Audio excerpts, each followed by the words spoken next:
শুভ সকাল বন্ধুরা, হ্যাপি সুচন্দ্রাতে সবাইকে ওয়েলকাম। আশা করি তোমরা সবাই ভালো আছো, সুস্থ আছো, আমরাও ভালো আছি। তো এখন হচ্ছে 7:05-10 মতো হবে।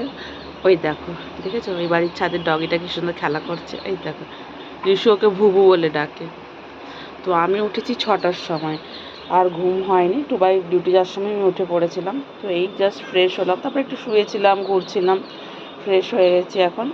তো চাটা খাওয়া হয়নি। আর যখন 6টার সময় উঠেছিলাম তখন খুব সুন্দর রোদ ছিল, মানে রোদ উঠেছিল। বাট এখন দেখলাম আকাশ পুরো মেঘলা হয়ে গেছে, হয়তো বৃষ্টি হতে পারে, কারণ কাল থেকে দেখছি দফায় দফায় বৃষ্টি হচ্ছে। তো চলো, তোমাদের সঙ্গে নিয়ে আজকে খুব সুন্দর একটা ব্লগ শুরু করছি। পুরো ব্লগটা দেখবে, অবশ্যই তোমাদের ভালো লাগবে। সঙ্গে থাকো, দেখতে থাকো।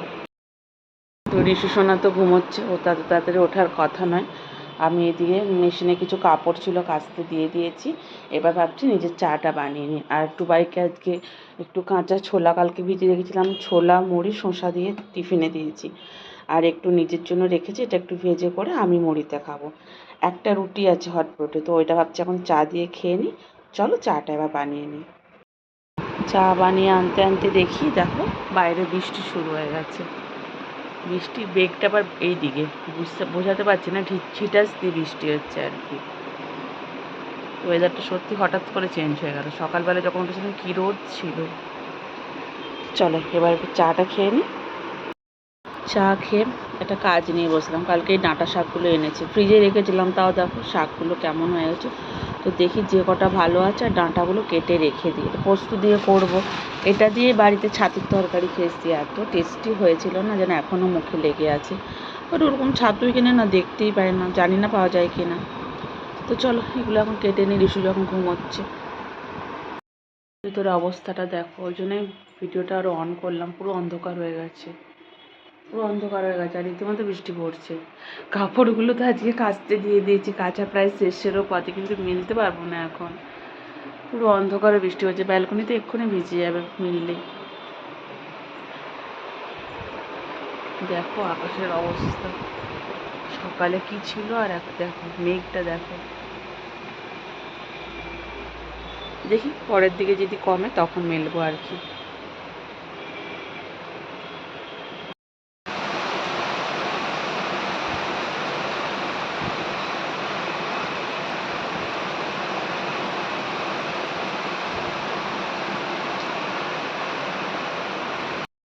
এই দেখো, আজকে এই পচা ছেলেটা জানো তো অনেক লেট করে ঘুম থেকে উঠেছে। এখন 10টা বাজে, এই 10-15 মিনিট আগেও খাবার খেয়েছে, এতক্ষণ ধরে গুনো করছে। আর এখন এই দেখো খেলনা নিয়ে বসেছে খেলার জন্য। আর দিদি এইমাত্র মানে একটু আগে কাজ টাজ করে চলে গেছে। আর রুটি ফুটি তো সব বানানো হয়েই গেছে। এখন আমি নিজের একটু টিফিন বানাবো। এই দেখো রিসু ওঠার পরে বিছানাটা ঝাড়লাম, তারপরে কাপড়গুলো অনেক আগেই মিলে দিয়েছি, বৃষ্টি হচ্ছিলো, তারপরে দেখলাম রোদ দিতে মিলেছিলাম। আবার দেখো মেঘ ধরছে, জানি না বৃষ্টি হবে কিনা, বাট আজকে হাওয়া আছে অনেক। তো চলো এবার নিজের ছোলাটা ভাজি, একটু মুড়ি খেয়ে নিই। এই দেখো বন্ধুরা টিফিন রেডি। এটা ছোলাটা ভাজতে খুব একটা সময় লাগে না, আর এটা আমার মুড়ি দিয়ে খেতে খুব ভালো লাগে। আর দেখো, দেখেছো মেঘটা কেমন কালো হয়ে এসছে। তো মনে হচ্ছে সারাদিন এরকমই বৃষ্টি হবে, বন্ধ হবে, এরকমই হবে। তো চলো আগে তাড়াতাড়ি ঝটপট করে টিফিনটা সেরে নিই, তারপরে রান্নাবান্নার কাজে হাত লাগাবো। খাবে তুমি? খাও। ও ছোলা মটর এগুলো খেতে পছন্দ করে, খাও, গরম আছে।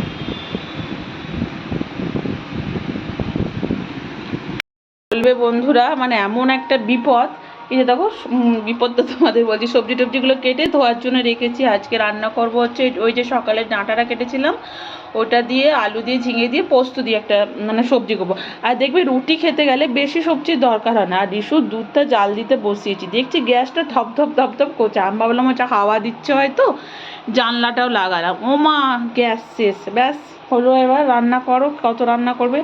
এদিকে পোস্তটাও বার করে রেখেছি ফ্রিজ থেকে।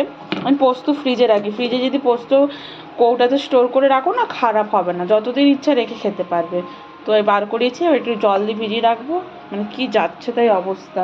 টুবাইকে ফোন করলাম, ও আসছে, একটু কিছুক্ষণের মধ্যেই চলে আসছে। আর এই দেখো চাদরগুলো তুলে এইদিকে মিলে রাখলাম, কারণ খুব বৃষ্টি শুরু হয়েছে আবার। এইদিকে দুটো দিয়েছি, কারণ চাদরগুলো তো এখান থেকে নিচের দিকে ঝোলানো ছিল না, তো কি বলো তো ভিজে যাবে। এই দেখো রেলিংয়ে এখনই জল এসে গেছে। আর এইগুলো যেহেতু ওপরে আছে, এগুলো এখনও জল আসেনি, তো এগুলো থাকুক। ওই চাদরগুলো তুলে নিলাম, ওগুলো শুকিয়েও এসেছে অনেকটা। তো চলো দেখা যাক, টুবাই আগে ফিরে আসুক, এসে গ্যাসটা লাগাক, তারপরে রান্না শুরু হবে। আর একে দেখো, এখন সাবান নিয়ে ঘোরাঘুরি করছে। ওরে কি আবান আবান। তো যতক্ষণ না গ্যাস লাগানো হচ্ছে কিচ্ছু কাজ করতে পারবো না। পোস্তটা অন্তত পিষে রাখি, পরে তোমাদের সাথে কথা বলছি। ফাইনালি তোমাদের দাদাভাই এসে গ্যাসটা লাগিয়ে দিল। এই যে দুধটা গরম করতে দিয়েছি, আর এদিকে সবজিটাও বসিয়ে দিয়েছি। জানো তো আজকে অনেকটা লেট হয়ে গেল। সকালবেলা ভাবলাম যে আজকে খুব তাড়াতাড়ি রান্না করে নেবো, সে তাড়াতাড়ি রান্না আমার আর হবে না। তো এটা হোক, পোস্তটাও পিষে সব রেডি করে রেখেছি। আর ইস্যুর জন্য যে একটু খিচুড়ি বানাবো, খিচুড়ির সবজিও মানে কাটা হয়ে গেছে, চাল ডালটা দেওয়া বাকি আছে। তো দুধটা জাল হলেই রিশুকে আগে একটু খাওয়াবো, ততক্ষণে সবজিটাও হতে থাকবে। আর খিচুড়ি বসাবো, ডিম সেদ্ধ বসাবো, সেটাই আজকে রান্না। তো চলো এটা এখনো ঢাকা দিয়ে দিই, একটু ভাজা ভাজা হোক, তারপরে পোস্তটা দেবো এখানে।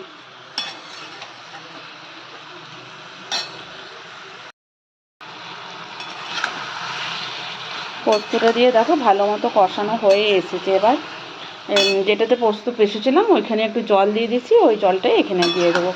কেন ভাতের জন্য তো এটা নয়, রুটির জন্য খাওয়ার তরকারি একটু শুকনো শুকনো হলেই ভালো লাগে বলো। আর আজকে তো খুবই লেট হয়ে গেল, রিশুকে এখন স্নান করা হয়নি, 11টা 40 হয়ে গেল। তো এবার রিশুকে স্নান করাবো, তার আগে ভাবছি রিশুর খিচুড়িটা এই জায়গায় বসিয়ে দিই, তারপরে ডিমটা সেদ্ধ করতে দেবো। রিশুর জন্য একটু গরম জলও বসেছি, যেহেতু ওয়েদারটা ভালো নেই, মাঝে মধ্যেই বৃষ্টি হচ্ছে, ঠান্ডা লেগে যাওয়ার একটা চান্স আছে, তাই জন্য একটু গরম জল করেই ওকে এখন স্নান করাচ্ছি। তো চলো এটা এদিকে হতে থাক, ততক্ষণ আমি বাকি কাজগুলো সেরে নিই। এই দেখো বন্ধুরা, পোস্তটা এই জাস্ট নামালাম, দেখো এখনো ধোঁয়া বেরোচ্ছে। আর এর মাঝখানে সোনাকেও স্নান করে দিয়েছি, আর এই যে 3 জনের 3টে ডিম সেদ্ধ দিয়েছি, আর এদিকে খিচুড়িটাও প্রায় হয়ে এসছে, আমি একটু পরে নামিয়ে নেবো। আর মেঘের অবস্থা খুবই খারাপ, এক্ষুনি আবার বৃষ্টি শুরু হয়েছে, ঝিরঝির পড়ছে, অন্ধকার হয়ে গেছে। আর আমার তো স্নান করতে একটু দেরি আছে, ডিমটা সেদ্ধ হবে, তারপরে স্নান করবো গ্যাস ট্যাস মুছে। আর ভাবছি রিশু সোনাকে এখন একটা আপেল খাইয়ে দিই, তো ওকে স্নান করিয়ে দিয়েছি, এখন ফল একটু খাইয়ে তারপরে আমি স্নানে যাব। চলো আমি পরে তোমাদের সাথে স্নান টান করে ফিরে আসছি। স্নান টান করার পরে তোমাদের সাথে আর কথা বলা হয়নি, একটু রেস্ট দিচ্ছিলাম, কারণ আজকে স্নান করে পুজো করতেও অনেক লেট হয়ে গেছে। একদম রিশুকে লাঞ্চ করিয়ে নিজের লাঞ্চ নিয়ে চলে এসেছি। তো আজকে লাঞ্চটা একবার দেখে নাও। আমার রিশু সোনা খাওয়া শুরু করেছে আমার কাছ থেকে, খাক। এই যে ডিম সেদ্ধ, এখানে ওপরে একটু বিট নুন আর গোলমরিচ দিয়েছি, 2 পিস রুটি, আর এই যে সবজিটা। তো চলো লাঞ্চটা করে নিই, পরে তোমাদের সাথে আবার ফিরে আসছি। আজ খুব ঘুমিয়ে গেছি জানো তো বন্ধুরা, তারপরে হঠাৎ আওয়াজ পাচ্ছি, তখন বললাম যা এদিক দিয়ে তো রথ যাচ্ছে, ছুটতে এসেছি, আর রিশু উঠে গেছে, আমি উঠতেই রথটা পেরিয়ে গেল, দেখতে পেয়েছি, রিশুও দেখতে পেয়েছি। দেখো আমাদের বাড়ির সামনে রাস্তায় কত ভিড়, ওই একদম সামনে ওটা হচ্ছে মেন রোড, বুঝেছো? তো ওইখানেই দিয়ে রথ দেখালে আমার লোকজন ফিরে আসছে। তো ভাবলাম যে না তোমাদেরকে একটু বলিস, রথটা শেয়ার করতে পারলাম না, কারণ আমরাও দেখতে দেখতে রথটা চলে গেলো আর কি। আজকে এত ঘুমছে, আমি অন্যদিন সচরাচর ঘুমাই না, কিন্তু আজকে এত ঘুমছে, ঘুমেই কাটছে না। বিশেষণও উঠে গেছে, ওকেও ছুটে করে নিয়ে এসছে, ও দেখলো রথ, মুখ চোখ ফুলে গেছে, এত ঘুমিয়েছি। আমি ঘুমিয়েছি 3:30-এর পর, বিশু তো অনেকক্ষণে ঘুমিয়ে গেছে, কিন্তু কানে আসছে যে হরে কৃষ্ণ করে যাচ্ছে। এবার আমি ভাবছি আমাদের সামনেই রথটা ছিল রাখা, বলছি ওইখানে তো সারাদিন গান বাজছে, তার মানে ওইটাই। তারপরে মাথায় ইয়ে হলো, না আজকে তো উল্টো রথ, তার মানে এটা দিয়েই বেরোচ্ছি, মানে উঠতে পারছি না। তারপরে উঠে তাড়াতাড়ি বসে দেখছি বিশু উঠে গেছে, কোলে নিয়ে ওই রুমে ঘুমাচ্ছিলাম, ছুটে করে এসে দেখছি, তারপরে দেখতে পেলাম রথ। চলো এবার একটু মুখ টুক ধুয়ে ফ্রেশ হয়ে রিসুকে খাওয়ার পরে ফিরে আসছি। ফ্রেশ হয়ে ভাবলাম আগে বাসনগুলো গুছিয়ে নিই, তারপরে দুধটা তো ফ্রিজ থেকে বার করে রাখতে হবে না বলো, তারপর রিশুকে খাওয়াবো। তো ওকেও একটু জল টল খাইয়ে দিয়েছি,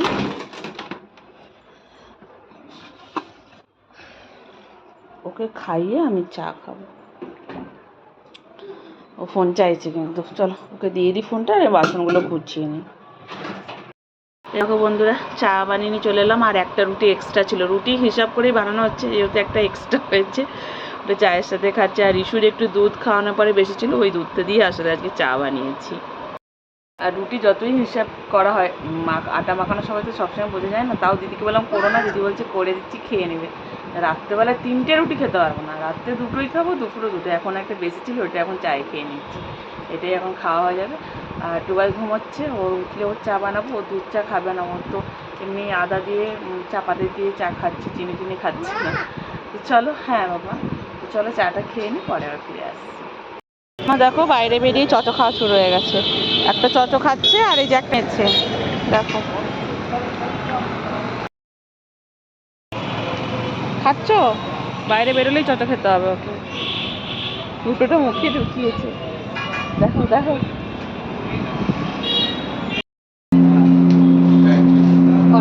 চলে এসেছি, দেরি করে মধ্যে কোনো ঠিক ছিল না। 9933 কি খাবে তুমি, কি খেতে এসছো বাবা? ওয়াও মোমো খেতে বাবা, ও ভেবেছে দেখো ওকে খেতে দেবো না, রাগ করে, আসো তোমাকে দেবো তো, আসো। তো বন্ধুরা, আমরা বাজার থেকে অনেকক্ষণে এসে গেছি, এখন প্রায় 9:30 মতো বাজে। এসে করে আমি একটু রান্না করলাম, হালকা একটু রান্না করা বাকি ছিল, তো ওই জন্য আর ভিডিও করা হয়নি। তখন ভালোও লাগছিলো না, বাইরে এতটাই গরম যে আসার পরে আর যে একটু ভিডিও করবো ইচ্ছে করেনি। তো রান্নাবান্না কমপ্লিট হয়ে গেছে, এখন একটু বসেছি ফ্যানের তলায় ব্যালকনির সামনে, আর ঈশ্বরনা দুষ্টুমি করেই যাচ্ছে। তো চলো, ভাবলাম যে ভিডিওটা এখন শেষ করে দিই। তো আজকে আমাদের ভিডিওটা এখানেই শেষ করলাম, আজকে নতুন ভিডিও নিয়ে খুব তাড়াতাড়ি ফিরে আসছি। ততক্ষণ সবাই ভালো থেকো, সুস্থ থেকো, শুভরাত্রি। কিছু টাটা করে দাও, খুব দুষ্টু হচ্ছে, চলো টাটা।